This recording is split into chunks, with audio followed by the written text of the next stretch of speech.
Hello friend, welcome back to e learning with Hina ma'am channel. आज का जो session है काफ़ी इंपॉर्टेंट सेशन है। क्यों इंपॉर्टेंट सेशन है? क्योंकि आज हम बात करेंगे प्रैक्टिस सेट 8 की। आपको बताते हैं प्रैक्टिस सेट 10 तक हमने टेलीग्राम पर 1-1.5 महीने पहले पोस्ट कर दी थी, जिससे कि आप लोग अपना रिवीजन कर लें। ठीक है, अब बस केवल और केवल आपको आंसर की दे प्रोवाइड की जा रही है, या फिर कहें कि केवल और केवल प्रैक्टिस सेट कराई जा रही है, जिससे कि आप अपने आंसरों को दोबारा टैली कर लें। क्योंकि ये एक माध्यम है अपनी तैयारी चेक करने का बिना टाइम बर्बादी के। ठीक है, तो यहाँ पे केवल और केवल आपको आंसर प्रोवाइड किए जाएंगे, जिससे कि आप बहुत स्पीड से आंसरों को चेक करते जाएं, या फिर आपके माइंड में आपके आंसर घूम रहे हों। क्योंकि इससे होता क्या है कि हमें याद आ जाता है कि हमने वहाँ ये गलत किया था। क्योंकि एग्ज़ाम हॉल में प्रेशर इतना होता है कि हमारे सही होते हुए भी गलत हो जाते हैं। ये आप कमेंट बॉक्स में बताएंगे अगर ऐसा होता है, तो ये केवल और केवल रिवीजन ना करने की वजह से ऐसा होता है। तो यहाँ पे सब आपको प्रैक्टिस सेट साथ में आपको इस बार हमने नई श्रृंखला स्टार्ट की है कि क्या करना है, सिलेबस वाइज कंटेंट को कवर करना है। क्योंकि आपको बता दें, जितनी भी अफवाहें उड़ रही हैं सब बकवास हैं। क्योंकि जनवरी से पहले एग्ज़ाम नहीं होगा किसी भी सूरत में। अगर जनवरी में भी कोई नोटिफिकेशन नहीं आता है तो यूपी बोर्ड के मतलब एग्ज़ाम होते हैं, जिन्हें कहते हैं यूपी बोर्ड एग्ज़ाम, उनके बाद ही आपके एग्ज़ाम होंगे यूपी टीजीटी के। क्योंकि उनके लिए यूपी के ही स्कूलों में कराया जाता है। तो इसलिए जहाँ तक मे भी अगर यूपी बोर्ड एग्ज़ाम से पहले नहीं होते, तो फिर यूपी बोर्ड एग्ज़ाम के बाद ही ये एग्ज़ाम होगा। तो परेशान होने की आवश्यकता नहीं है। प्रैक्टिस सेट हम यूथ का कंप्लीट कर लेंगे इसी वीक में। इस वीक में यानी कल तक, या नहीं हुआ तो अगले नेक्स्ट वीक, बट इस मंथ में कंप्लीट हो जाएगा यूथ कंपटीशन। आने वाले मंथ में हमारे यूथ जो चैप्टर वाइज श्रृंखला चल रही है वो कंप्लीट हो जाएगी। तो यहाँ पे 2 चीज़ें कंप्लीट हो जाएंगी। देन उसके बाद हम क्या करेंगे, सिलेबस वाइज श्रृंखला या सिलेबस वाइज क्लास को देखेंगे, जिससे कि हमारा सिलेबस जब कंप्लीट हो जाएगा तो हमें एक क्या रहेगा, मोटिवेशन रहेगा अंदर से। हमें मतलब कॉन्फिडेंस रहेगा कि हमारा कोई भी क्वेश्चन हमसे छूटेगा नहीं एग्ज़ाम का। क्योंकि अगर हम सिलेबस कवर कर लेते हैं उसके बाहर कुछ होता नहीं है। तो चलिए स्टार्ट करते हैं आज का सेशन उसी मोटिवेशन कोट के साथ, जो आपको ऊर्जावान रखेगा तथा औरों से बेटर तथा अलग करने के लिए प्रेरित करता रहेगा। क्योंकि हारा वही है जो लड़ा नहीं है। आप हार नहीं सकते, क्योंकि आपने हार मानी नहीं है। मान ली तो क्या है, हार है, और ठान ली तो जीत है। क्योंकि आपको जीतने से कोई रोक नहीं सकता। तो चलिए स्टार्ट करते हैं आज का सेशन। हाँ, यहाँ पे बात की जा रही है प्रैक्टिस सेट 8 की, और ये प्रैक्टिस सेट 8 काफ़ी इम्पोर्टेंट है। तो यहाँ पे पहला क्वेश्चन देखते हैं। पहला क्वेश्चन कह रहा है शारीरिक एवं मस्तिष्क के पूर्ण रूप से कार्य करने की अवस्था को कहते हैं। जब शरीर और मस्तिष्क दोनों ही पूर्ण रूप से कार्य करते हैं तो आप क्या हो जाएंगे, आप पूर्ण स्वस्थ व्यक्ति हो जाएंगे। क्या क्या कहा जाता है, शारीरिक रूप से स्वस्थ होना स्वस्थ नहीं होता। WHO ने भी यही परिभाषा दी है। जबकि शारीरिक और मानसिक रूप से स्वस्थ होना स्वस्थ होता है। तो इसलिए ये शारीरिक और मानसिक रूप से पूर्ण रूप से कार्य करने की प्रक्रिया या अवस्था को क्या कहते हैं, पूर्ण स्वास्थ्य कहते हैं। नेक्स्ट क्वेश्चन देखते हैं। व्यावसायिक स्तर पर कूड़ा करकट निष्कासन की सर्वोत्तम विधि कौन सी है? तो यहाँ पे है खाद बनाना। ये क्या है, सर्वोत्तम विधि है। क्योंकि इससे क्या होता है कि ना ही कुछ बचता है, और आपका क्या होता है, इससे आय की भी प्राप्ति होती है। स्वास्थ्य केवल रोग अथवा दुर्बलता की अनुपस्थिति नहीं, बल्कि संपूर्ण शारीरिक, मानसिक तथा सामाजिक अवस्थाओं की अवस्था है। ठीक है, यहाँ पे क्या कहा जा रहा है, स्वास्थ्य केवल रोग अथवा दुर्बलता की अनुपस्थिति नहीं है, बल्कि संपूर्ण शारीरिक, मानसिक, सामाजिक स्वास्थ्य की अवस्था। इन तीनों का ही समावेश क्या माना जाता है, इन तीनों का ही कॉम्बिनेशन क्या माना जाता है, स्वास्थ्य कहा जाता है। याद रखेंगे।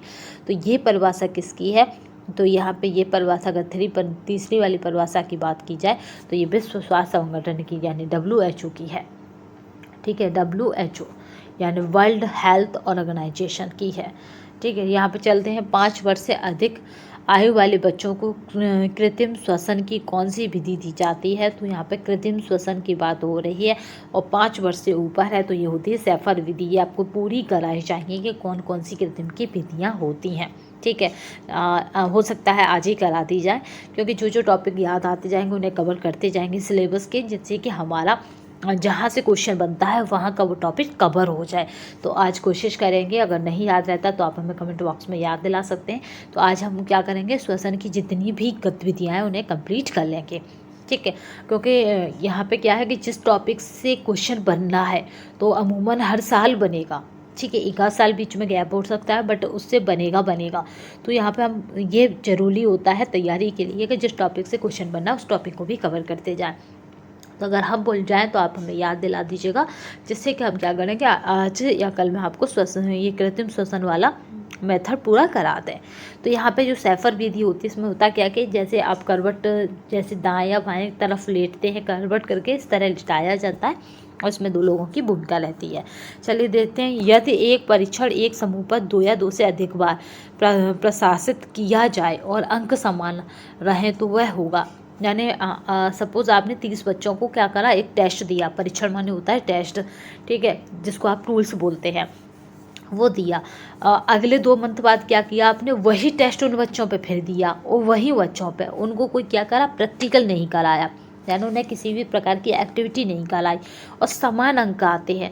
तो ऐसे टेस्ट को क्या कहा जाता है, तो याद रखेंगे कि ऐसे टेस्ट को कहा जाता है विश्वसनीय परीक्षण, क्योंकि उसे जितनी बार आप प्रसारित करें, जितनी बार आप लोगों को दें, उन्हीं लोगों को तो हर बार मार्क्स उतने ही आते हैं, तो वो होता हमारा विश्वसनीय परीक्षण। यहाँ पे वैध परीक्षण की भी बात कर लेते हैं, क्योंकि यही 2 परीक्षणों में टर्म पूछे जाते हैं, एक विश्वसनीयता, एक वैधता। वैधता होती है कि जैसे मुझे बच्चों की IQ चेक करना है, तो जो टेस्ट मैं दे रही हूँ वो बच्चों की IQ निकाल के दे, ना कि उनका मानसिक स्वास्थ्य निकाल के दे मुझे। या सपोज समझिए कि मानसिक स्वास्थ्य चेक करना है, ना कि उनका व्यावसायिक रुचि चेक करनी है, तो वो टेस्ट मुझे मानसिक स्वास्थ्य ही निकाल के दे, व्यावसायिक रुचि निकाल कर ना दे। तो जिस हम वेरिएबल के लिए उस टेस्ट को लगा रहे हैं, केवल वो ही वेरिएबल वही चीज़ मापता है, तो वो उसकी वैधता होती है। और वो जितनी बार वही परीक्षण अप्लाई करते हैं, उन्हीं बच्चों पर वो जितनी बार अंक प्राप्त करते हैं, तो वो उसकी विश्वसनीयता होती है। ठीक है, चलते हैं, निम्न में से किस प्रकार की प्रेक्षण तकनीकी में प्रेक्षण एक विशिष्ट लघु अवधि के लिए किए जाते हैं। तो यहाँ पे जो राइट आंसर रहेगा वह समय प्रतिचयन प्रक्षेपण या समय प्रतिचयन प्रेक्षण के लिए। नेक्स्ट चलते, जनसाधारण स्तर के ऊपर की ओर शासन के सोपान क्रम में पंचायती राज संस्थाओं का क्रम है। मैं आपको पूरा के पूरा पंचायती राज व्यवस्था करा चुके हैं, यानी पंचायत करके एक टॉपिक करा चुके हैं। उसकी सीरीज़ का नंबर आई थिंक 53 कुछ होगा चैप्टर का। तो आपको वो पंचायत वाला पूरा देख लेना है, क्योंकि उससे एक क्वेश्चन कभी कभी बन जाता है।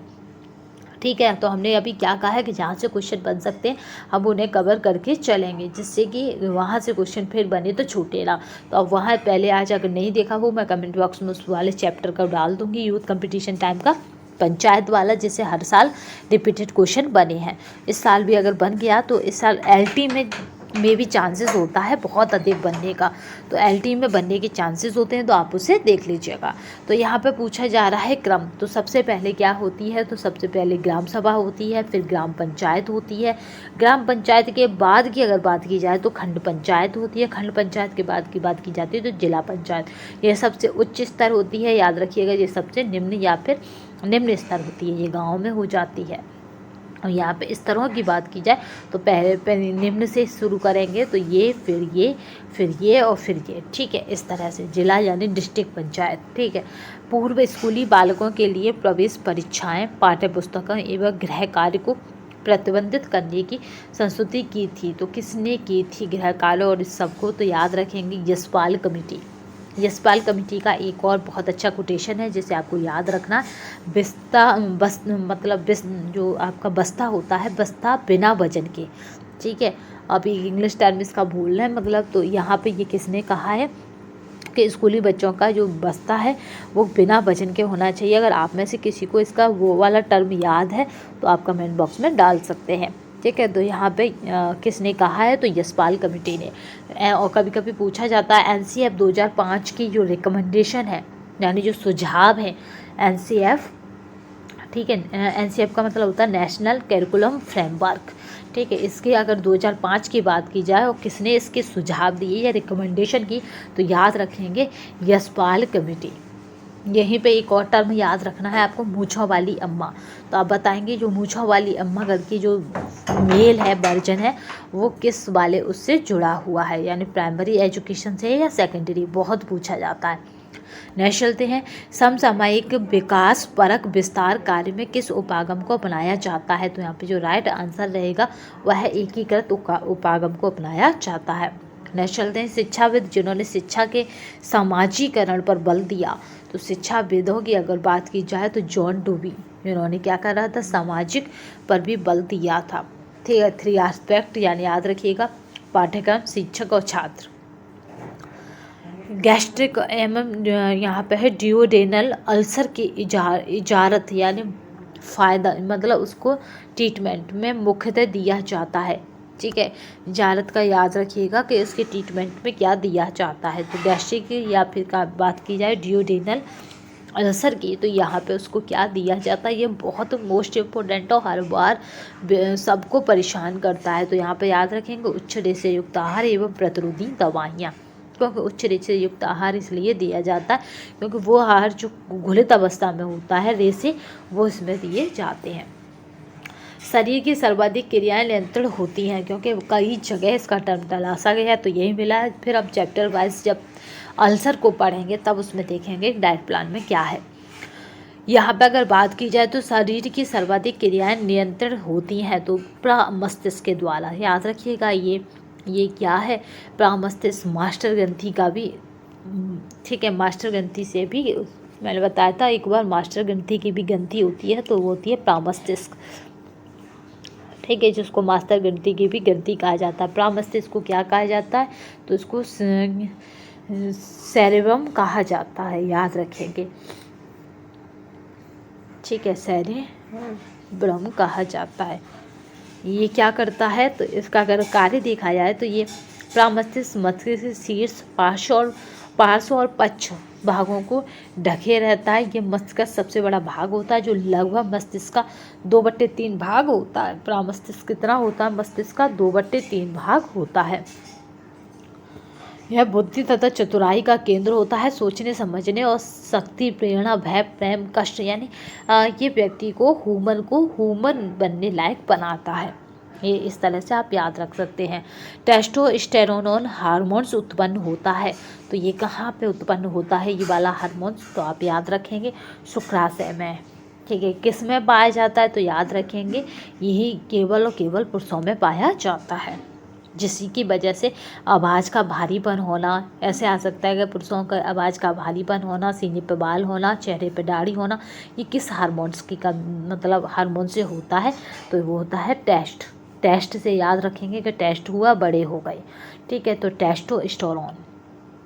एक वयस्क व्यक्ति में संपूर्ण भोजन प्रणाली यानी तंत्र की लंबाई लगभग होती है। ये बहुत इम्पोर्टेंट क्वेश्चन है, बहुत बार पूछा जाता है। तो 7.5 से 9 मीटर तक होती है। संपूर्ण की पूछा, याद रखिएगा, छोटी आंत की नहीं पूछा। कार्बोहाइड्रेट के पाचन के लिए एमाइलेज एंजाइम द्वारा साबित किया जाता है। तो यहाँ पे जो क्या साबित किया जाता है? तो यहाँ पे है किसके द्वारा? तो यहाँ पे मुख और अग्नाशय द्वारा साबित किया जाता है। पोषक तत्वों की अगर बात की जाएगी तो पोषक तत्वों के दिए गए मात्रा में ऑक्सीकरण के लिए उत्पादित कार्बन डाइऑक्साइड की मात्रा और प्रयुक्त ऑक्सीजन की मात्रा के अनुपात को डॉट लब्धि के रूप में परिभाषित किया जाता है। तो यहाँ पे जो राइट आंसर रहेगा वो क्या रहेगा? तो यहाँ पे अगर राइट आंसर की बात की जाए तो वो हो जाएगा श्वसन।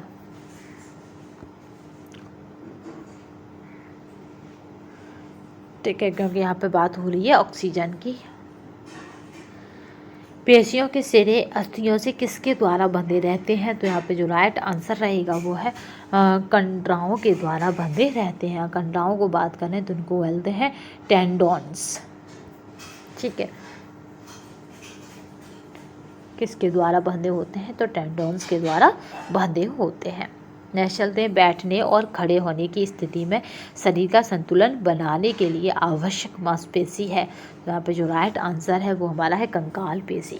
यही आवश्यक मांसपेशी होती है, क्योंकि ये पूरा जिस तरह कपड़े हैंगलेन पर टंगे होते हैं उसी तरह हमारा पूरा शरीर कंकाल पर टिका हुआ है।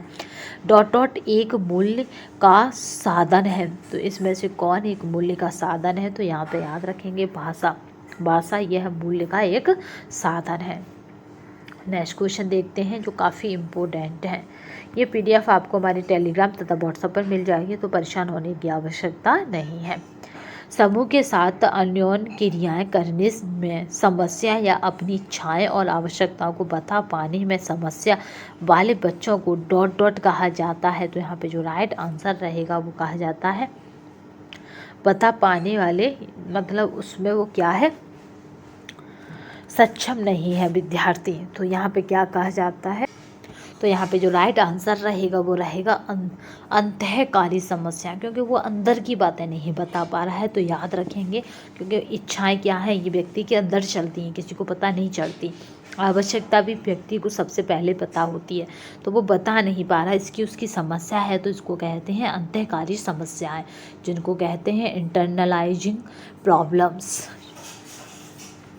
उच्चतर बुद्धि के बच्चों में यौन परिपक्वता कब आती है? तो यहाँ पे जो राइट आंसर रहेगा वो है, यहाँ पे अगर बात की जाएगी तो परिपक्वता कब आएगी, तो यहाँ पे बात की जाती है सामान्य समय से पूर्व, क्योंकि यहाँ पे किसकी बात हो रही है, उच्चतर बुद्धि के, जिनका IQ क्या होता है 140 से अबव होता है। बच्चों में भाषा विकास को किसके माध्यम से बढ़ावा दिया जाता है? तो यहाँ पे यह कूट दी गई है और इनको पूछा जा रहा है कि किसके माध्यम से बढ़ावा दिया जाता है। तो यहाँ पे जो रहेगा पहला, कहानी सुनाने के द्वारा। आपने देखा होगा जब हम छोटे थे तो हमें कहानियों के माध्यम से भाषा को समझाया जाता था।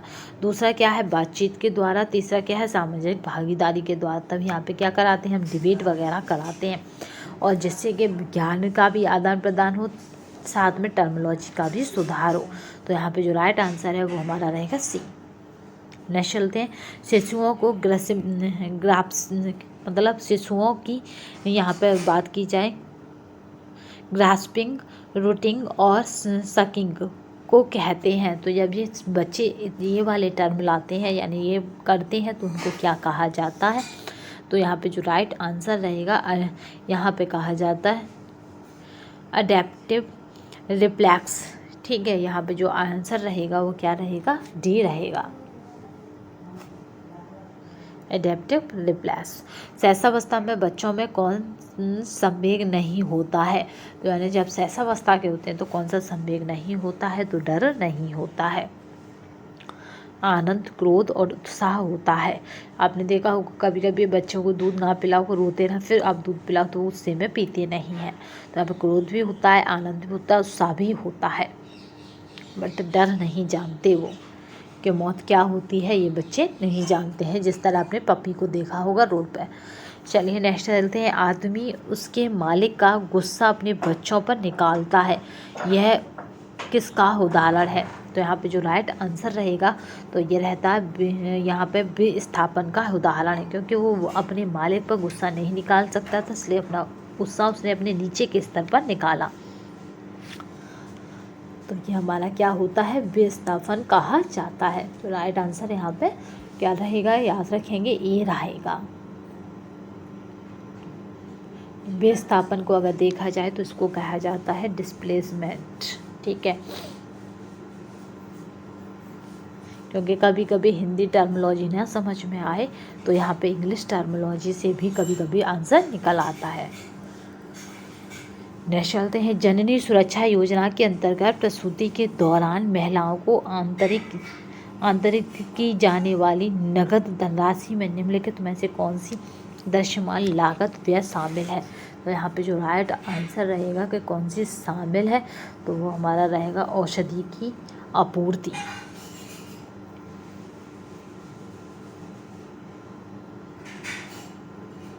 ठीक है, ये शामिल है। टीकाकरण बच्चों के लिए आवश्यक है, इससे होगा क्या बच्चों को, क्योंकि टीकाकरण क्या करता है, उन्हें जानलेवा बीमारियों से बचाता है। तो टीका बच्चों के लिए आवश्यक है।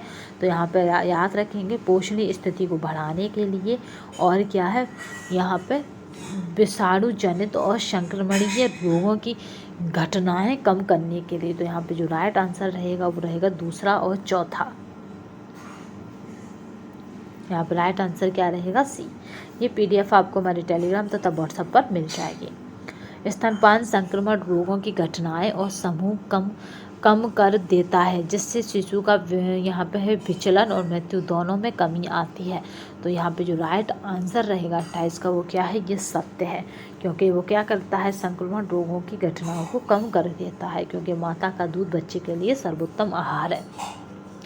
प्रत्येक गर्भवती स्त्री को प्रथम 7 माह में स्वास्थ्य केंद्र में परीक्षण करवाना चाहिए। तो किस चीज़ का करवाना चाहिए प्रथम 7 माह में, तो माह में एक बार। नेक्स्ट चलते हैं, गर्भावस्था में दांतों संबंधी रोगों का प्रमुख कारण है। तो यहाँ पे जो राइट आंसर है वह कैल्शियम की कमी, इसके कारण दांतों के रोग हो जाते हैं। गर्भपात LBW समय पूर्व जन्म ... के साथ जुड़ा है। तो यहाँ पे जो राइट आंसर है वह निम्न फैलेट स्तर।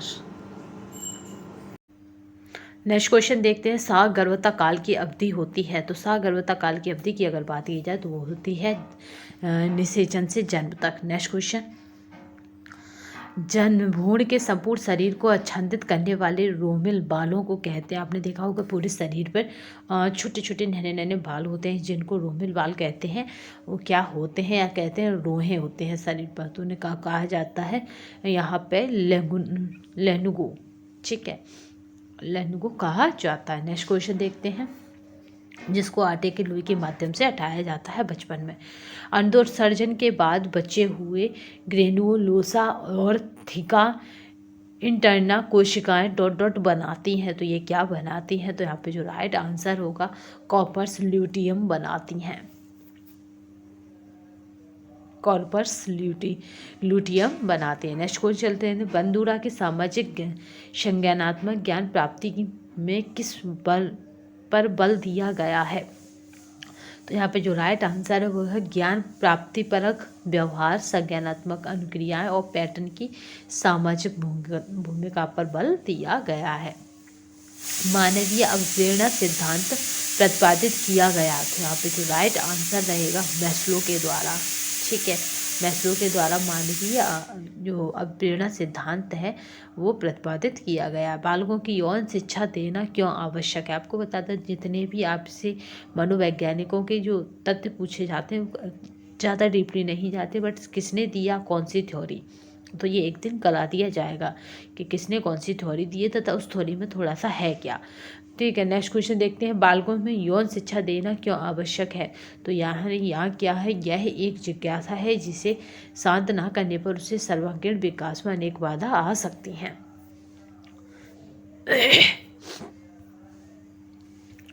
नेक्स्ट क्वेश्चन देखते हैं,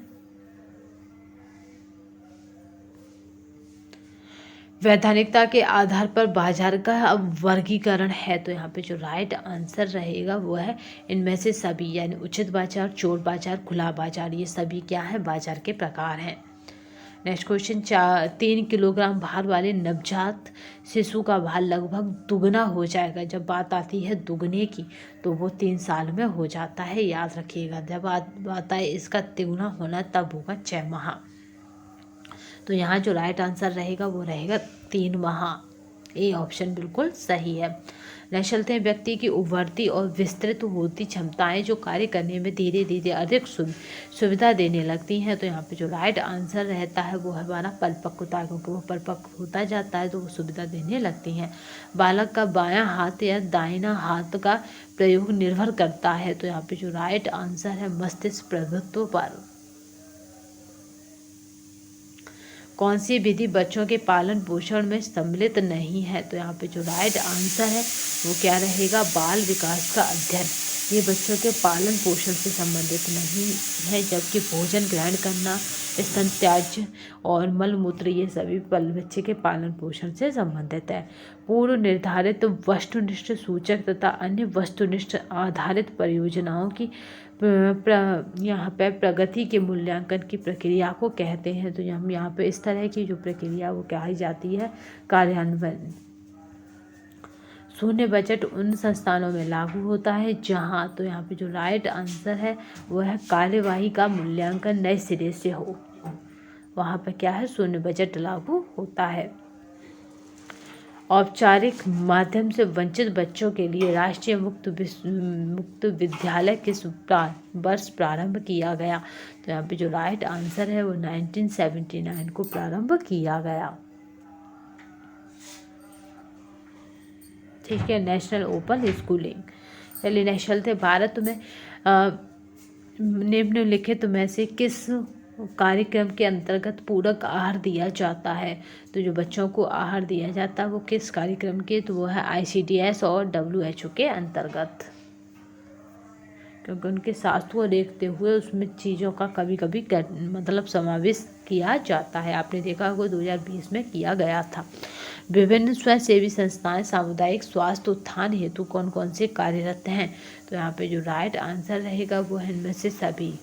ठीक है, किसी दिन सामाजिक संस्थाएं कराएंगे, एक बार करा चुके हैं। भारतीय रेड क्रॉस समाज व भारत सेवक समाज।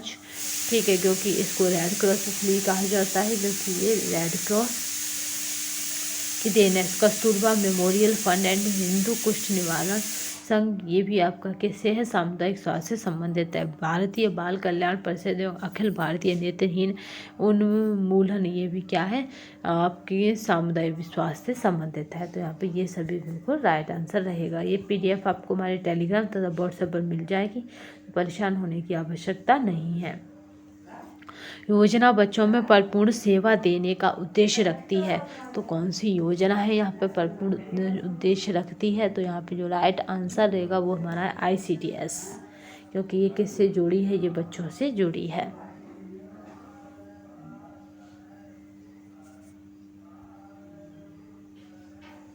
Integrated child development scheme.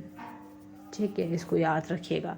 कार्यक्रम के उद्देश्यों तथा पूर्व निर्धारित सूचकों पर आधारित प्रोजेक्ट की प्रगति का आकलन करने की प्रक्रिया किस नाम से जानी जाती है? तो प्रक्रिया जानी जाती है यहाँ पे निगरानी, या फिर याद रखेंगे यहाँ पे है मॉनिटरिंग। जैसे मॉनिटर क्या करता है? क्लास में निगरानी रखता है, ऐसे ये निगरानी रखी जाती है, इसलिए इसको कहते हैं मॉनिटरिंग। इलेक्ट्रॉनिक दृश्य श्रवण माध्यम से जो समक्रमिक आवाज़ों के साथ चित्र प्रदान करता है किस नाम से जाना जाता है? तो यहाँ पे जो राइट आंसर है वो फिल्म शो के नाम से जाना जाता है। फ्लैक्स कार्डों की अधिकतम संख्या हो सकती है? तो यहाँ पे जो राइट आंसर है वो 10 से 12 हो सकती है। संचरण यानी कम्युनिकेशन शब्द ग्रीक शब्द कम्युनिको से लिया गया है, जिसका मतलब होता है, तो यहाँ पे जो राइट आंसर है वो है कम्युनिस्ट। करके सीखो सिद्धांत, तो यहाँ पे राइट आंसर है प्रसार का। ठीक है, करके सीखो सिद्धांत किसका है? लर्निंग बाय डूइंग, तो वो प्रसार का है। और ये सिद्धांत किसका? NCL 2005 का है, करके सीखो। चलिए नेक्स्ट चलते हैं। नवीन प्रचलनों को सबसे बाद में अविकृत करने वाले व्यक्ति को कहते हैं। जो भी नया कॉन्सेप्ट चला उसे सबसे बाद में लेने वाला व्यक्ति, तो वो कहलाएगा विलंबित अविकारक। अगर सबसे पहले लेता तो इनोवेटर कहलाता। इनमें से कौन सी पुष्पसज्जा नहीं है? पुष्पसज्जा से एक वीडियो जरूर एक क्वेश्चन जरूर आता है, तो एक आपको वीडियो डाली जाएगी। मैरीवाना, इकेवाना, सोहेवाना, ये सभी पुष्पसज्जा हैं, जबकि सोखावाना कोई पुष्पसज्जा नहीं है। नेक्स्ट क्वेश्चन देखते हैं।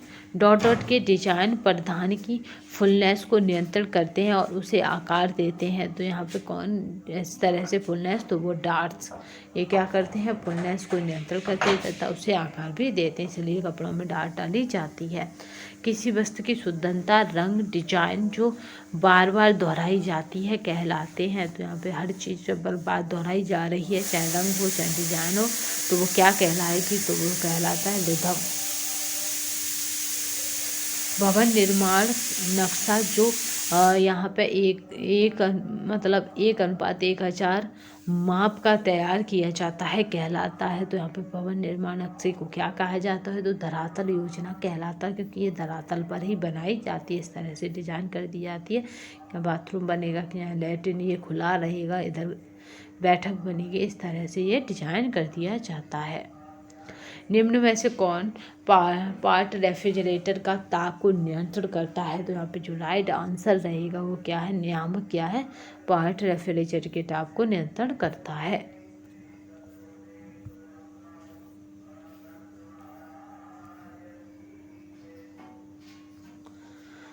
दीवारों की यहाँ पे फुटिंग कहलाती है। तो यहाँ पे जो राइट आंसर रहेगा वो कहलाती है प्लिथिक बीम। पेंसिल तकनीक वह तकनीक है जिससे किया जाता है। यहाँ पे जो राइट आंसर रहेगा कार्य सरलीकरण में पेंसिल तकनीकी का यूज़ किया जाता है। अनावश्यक गति को टालने के लिए नियमित कार्य के संचालन के बहाव का चरण से चरण का विवरण होता है। तो यहाँ पे चरण से चरण स्टेप टू स्टेप का विवरण किस में होता है? तो प्रक्रिया चार्ट में होता है। ये भी किससे? वर्ग सिंप्लीफिकेशन से रिलेटेड है। सन 1929 में किस समाज सुधारक के प्रयत्न से बाल विवाह निरोध अधिनियम पारित हुआ था? तो वो समाज सुधारक थे कौन? तो वो थे हरविलास शारदा। इसीलिए इसको क्या कहा जाता है? शारदा एक्ट कहा जाता है। बाल विवाह तथा सती प्रथा दोनों पर काम किसने किया है? तो राजा राममोहन राय को किया है। इसे आधुनिक भारत का अग्रदूत कहा जाता है। परिवार नियोजन के कार्य करने का उद्देश्य मानव जीवन का पर प्रतिबंध लगाना नहीं बल्कि उसको समृद्ध बनाना है। तो ये कथन किसका है? तो ये कथन राइट आंसर है। ये कथन किसका है? Doctor G.K. अग्रवाल का है।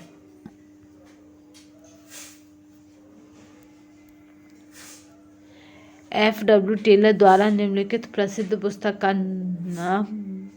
का क्या नाम है? तो यहाँ पे जो राइट आंसर रहेगा F.W. टे के द्वारा, तो वो हमारा है the principles of the scientific management. ये किसकी? ये टेलर की पुस्तक है। एकाधिकार और निरंतर व्यापार अधिनियम किस वर्ष प्रभाव में आया? तो यहाँ पे जो राइट आंसर रहेगा वो है हमारा 1969 को प्रभाव में आया, यानी 1969 को प्रभाव में आया। आवश्यकताओं के अंतर्गत आता है। तो यहाँ पे जो राइट आंसर रहेगा वो क्या है? शिक्षा, भोजन, शिक्षा, मनोरंजन। ये इस तरह से आपको याद होगा कि आपने वो मूवी देखी होगी, ठीक है क्या? रोटी, कपड़ा और मकान, इस तरह से याद रखिएगा। आवश्यकता पूछा है तो वो होता है भोजन, आश्रय और कपड़े,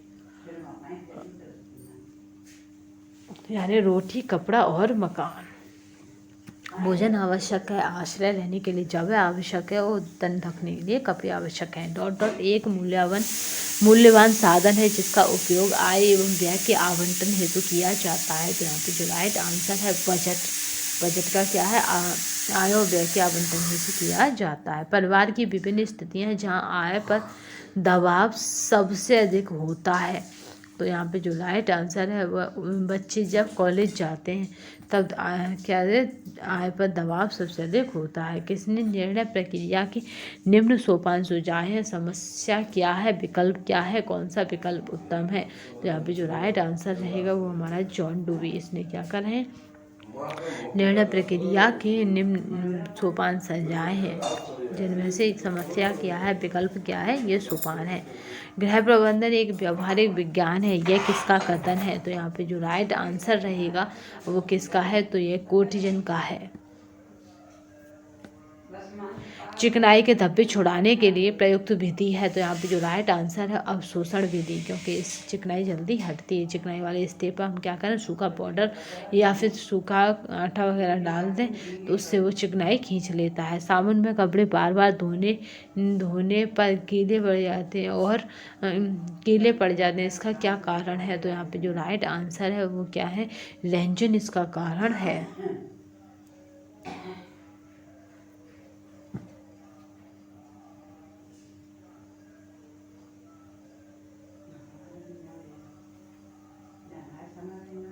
नेक्स्ट क्वेश्चन देखते हैं। सिलाई की मशीन बाहरी चलती है तो कब सिलाई की मशीन बाहरी चलेगी? तो यहाँ पे जो राइट आंसर रहेगा वो तेल व सफाई की कमी से।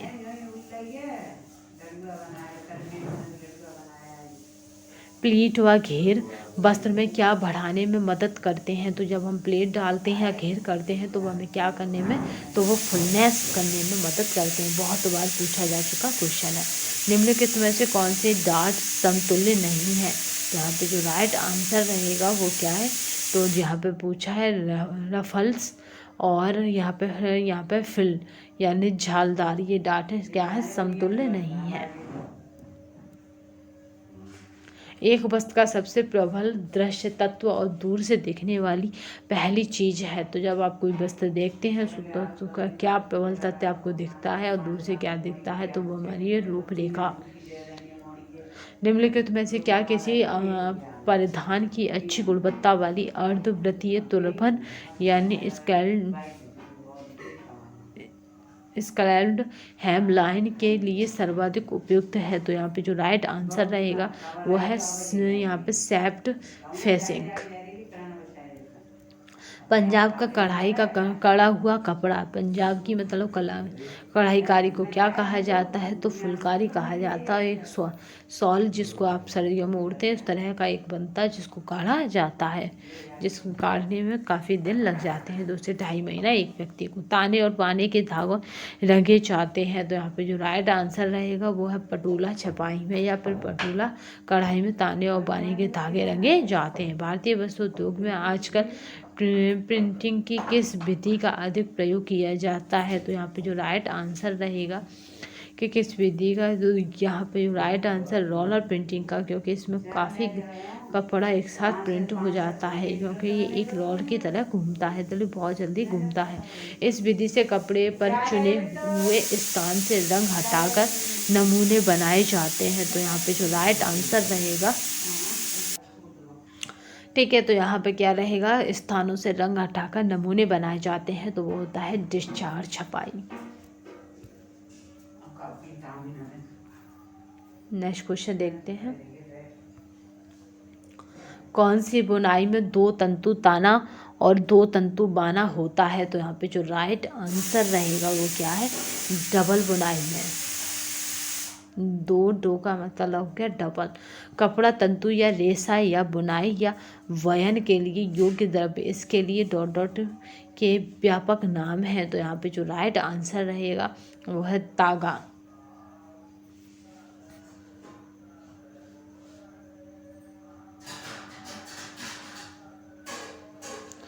ठीक है, एक होता ताना एक होता बाना, बट यहाँ पे क्या है,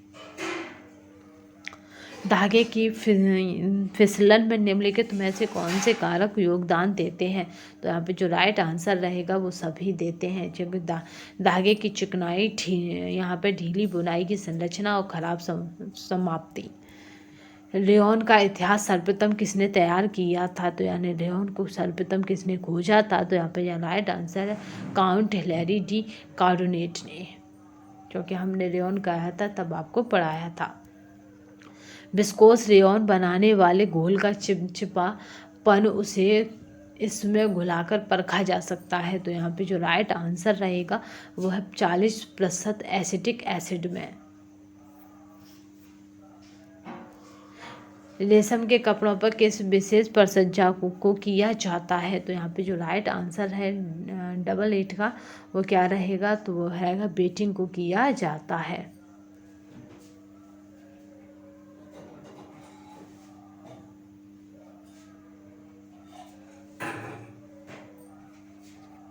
ठीक है, नेक्स्ट क्वेश्चन देखते हैं। उनके तंतु के अणु में उपस्थित सल्फर के 2 परमाणुओं के बीच के बंध का नाम क्या है? तो ये मोस्ट इंपोर्टेंट क्वेश्चन है, रिपीटेड क्वेश्चन है, तो वांडर वाल्स फोर्स से याद रखेंगे। कोए से बीज अलग करने की प्रक्रिया या क्रिया कहलाती है? तो यहाँ पे जो राइट आंसर है, यानी आपको जो कॉटन होता है उसका प्रोसेस जानना है, तो वो होता है गिनिंग। एक मशीन होती है इस टाइप की जिसको ओटनी कहते हैं, उसमें इस तरह से डालकर इसके बीजे अलग कर दिए जाते हैं। रेशे की सूक्ष्मबीन परीक्षण में जब ऐंठी और कोशिका नुमा संरचना दिखती है तो वह रेशा डॉट डॉट होता है। तो यहाँ पे राइट आंसर जो रहेगा सूती रेशा होता है, क्योंकि उसी में ये संरचना दिखती है। धागे को काउंट किस संख्यात्मक गुण मूल्यों को परिभाषित करता है? तो यहाँ पे जो राइट आंसर रहेगा वो है उत्कृष्टता को।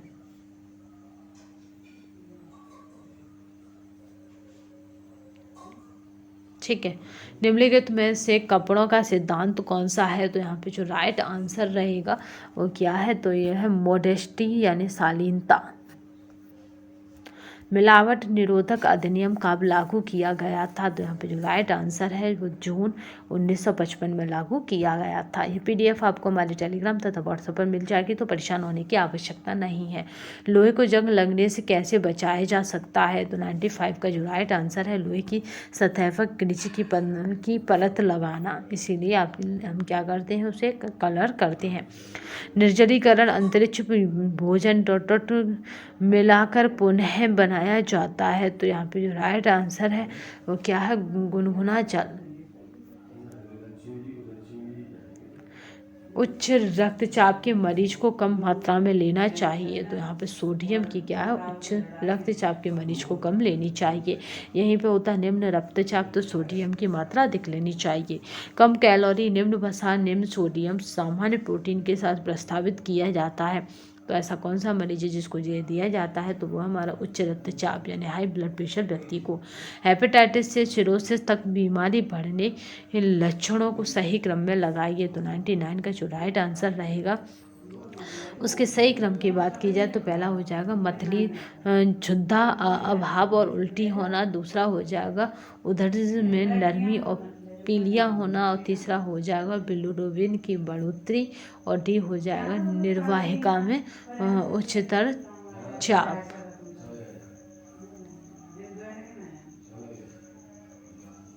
बैंकिंग द्वारा बनाए गए पदार्थ निम्न में से किन रोगियों को नहीं दिए जाने चाहिए? तो यहाँ पे जो राइट आंसर है वह मधुमेह के रोगी को नहीं दिए जाने चाहिए, क्योंकि बैंकिंग सोडा मधुमेह यानी डायबिटीज के रोगी के लिए नुकसानदेह है। एंट्रा यूटिराइन थ्रोट डिहाइड्रेशन यानी IUGR के द्वारा जो वृद्धि आयाम जो सबसे अधिक प्रभावित होता है? तो यहाँ पे जो राइट आंसर है वो है वजन से। निम्नलिखित में से कौन से घटक क्रोमैटोग्राफी को परिभाषित करते हैं? तो क्रोमैटोग्राफी को जलीय अपघटन के लिए प्रयुक्त तकनीकें प्रभावित करते हैं। अला कार्ट भोजन तालिका का अर्थ है? तो यहाँ पे बहुत ही मोस्ट इम्पोर्टेंट है, तो ये हमारा है भोजन तालिका में से चुनाव। गर्भावस्था में महिलाओं द्वारा अपने आहार में आयोडीन की पर्याप्त मात्रा लेने से ना लेने से प्राय शिशुओं में कौन सा रोग हो जाता है? तो ये हो जाता है क्रेटिनिज्म हो जाता है। ये PDF आपको टेलीग्राम तथा व्हाट्सएप पर मिल जाएगी। चलिए नेक्स्ट क्वेश्चन देखते हैं। काम करने वाली एक औसत वयस्क स्त्री को एक दिन में कुल कैलोरी की आवश्यकता होती है? तो यहाँ पे कुछ भी आइडेंटिफाई नहीं किया गया 2021 या 2010। तो यहाँ पे जो पूछा गया है तो उसके अकॉर्डिंग आंसर देना है। तो जो 2005 में पूछा गया है तब तो क्या था? तो तब ये था 2060 यानी 2026। निम्नलिखित में से किस खाद्य पदार्थ यानी W3 में फैटी एसिड सबसे ज़्यादा मात्रा में पाया जाता है? तो वो खाद्य पदार्थ होता है BLC के बीच, इसमें फैटी एसिड सबसे ज़्यादा मात्रा में पाया जाता है। चुनिंदा पोषकों को शामिल करना और जो एक भोजन विशेष से सामान्यतः नहीं पाए जाते हैं डॉट कहलाते हैं। तो यहाँ पे जो राइट आंसर है वह सुदृढ़ीकरण कहलाते हैं। गाय के दूध की तुलना में माँ का दूध, तो यहाँ पे जो राइट आंसर है कैल्शियम से भरपूर किंतु प्रोटीन से कम होता है या प्रोटीन कम होती है। लहसुन में कौन सा तत्व भरपूर है? तो यहाँ पे जो राइट आंसर है वो हमारा क्या है यहाँ पे भरपूर लहसुन में? तो वो है यहाँ पे जो राइट आंसर रहेगा वो क्या रहेगा? फ्लेवोनाइड्स रहेगा। गेहूं के प्रोटीन में सबसे कम मात्रा में पाए जाने वाला अमीनो एसिड है? तो यहाँ पे जो राइट आंसर रहेगा वो है लाइसिन। क्या है? सबसे कम मात्रा में गेहूं के प्रोटीन में पाया जाता है। बेकिंग पाउडर अथवा खाने का सोडा मिलाकर भोजन पकाने से नष्ट होने वाला पोषक तत्व है, और ये किसको नहीं दिया जाता खाने सोडा का खाना? तो वो हमारा है डायबिटीज के मरीज को नहीं देना चाहिए। इसमें से कौन सा पोषक तत्व नष्ट हो जाता है? तो यहाँ पे 111 की बात की जाए तो वो रहेगा विटामिन B क्या है? नष्ट हो जाता है। B समूह, B कॉम्प्लेक्स। वह लिपिड जिसमें जलवीरू यानी अध्रुवीय और जल प्रेमी यानी ध्रुवीय समूह दोनों होते हैं। तो यहाँ पे जो राइट आंसर रहेगा वो रहेगा यहाँ पे बहुअनुभूतिक।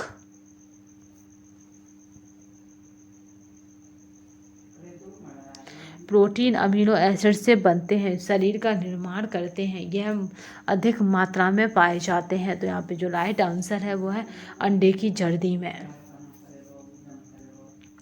गर्भावस्था के दौरान संश्लेषित तो कुल प्रोटीन है, तो यहाँ पे जो राइट आंसर रहेगा कि कुल प्रोटीन कितनी है, तो वो है 70 ग्राम। कितनी है, तो 700 ग्राम है। माइकोपॉलीसैकेराइड डॉट डॉट के साथ संयोजन में प्रोटीन यहाँ पे है प्रोटीओग्लाइकॉन्स के रूप में पाए जाते हैं। तो यहाँ पे जो राइट आंसर रहेगा वो क्या है, कार्बोहाइड्रेट। निम्नलिखित में से किसे ऊर्जा की प्रतिदिन आवश्यकता सबसे अधिक होती है। तो यहाँ पे जो राइट आंसर रहेगा वो क्या है, पत्थर तोड़ने वाली को इसको ऊर्जा की आवश्यकता प्रतिदिन रहेगी।